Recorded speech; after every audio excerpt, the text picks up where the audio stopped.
So today we're going to learn how to make a slip lead. This is what it is. It's just a rope with 3 knots in it. One knot is to make it tight and hold it in place. And the other is for the dog. It can be adjustable. If you want to take it off, just loosen it and then take it off. Ta-da! And this part's to hold, of course. Thanks, Bear. So the first thing we're gonna do, select a rope. This one's kind of thicker, but I'm making some emergency ones to keep in my fanny pack. So these are gonna be thinner than what I might take on a walk or something. So I found this at a hardware store. It's just some simple rope. This happens to reflect, which is cool, but it can be any kind of rope. And you'll end up with this. This goes on the dog. It can be adjusted. And then you can slide this thing down to make sure it stays in place so that the dog can't get loose and stuff. And then this part is for your hand. Alright, so the first thing we're going to do is cut our pieces. I have already went ahead and I cut I think this is like 6-foot piece of rope. And I use this, which is a hot knife. You can also just cut it with scissors and then burn it with a lighter to seal the ends and stuff, but this is a lot easier to use a hot knife. And you'll need a cutting surface if you're doing that.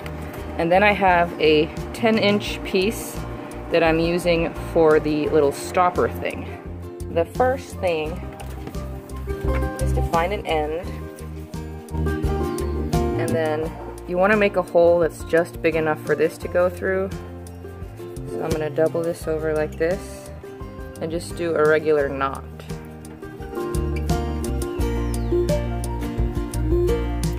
And then try to keep it small like that. You want to adjust it so it's the thickness of your rope. Pull it real tight. Okay, so that's done. I'm going to find the other end of the rope here. I'm going to feed it through the hole. There we go. Okay. So now I pull it out here, and now this is going to be my part that goes around the dog's neck.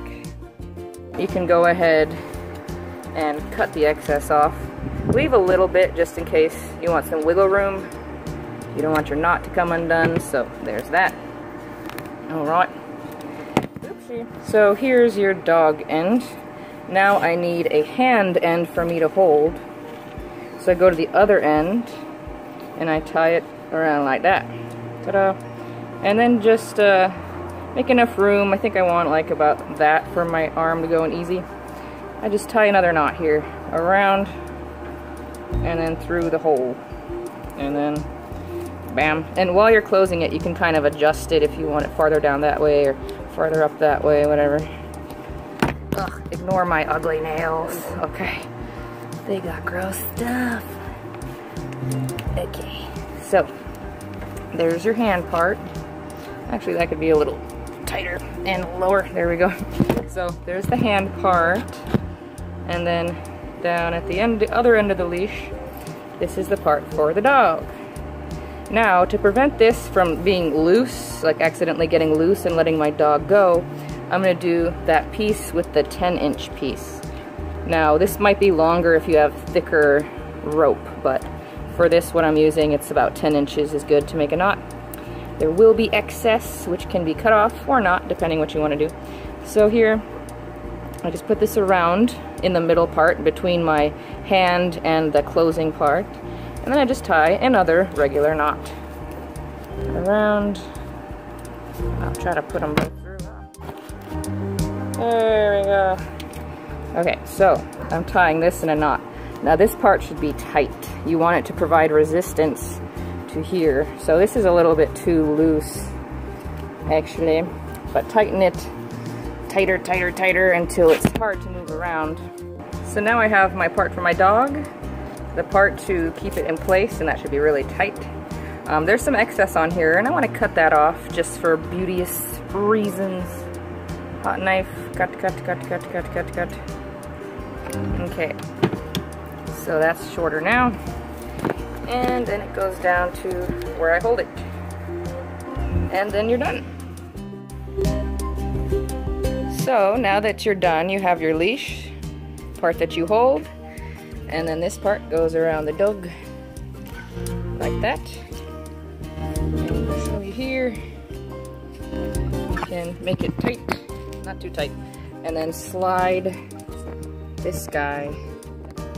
If you want it to be on the other side, just take it off and put it the opposite way onto the dog.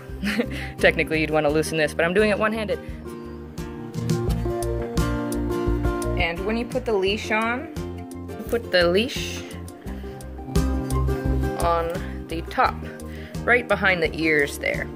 Actually, I'd walk from this way in this case. So yeah, keep the thing going straight. You don't want it on the side where it's going to get bent. See how it's bent?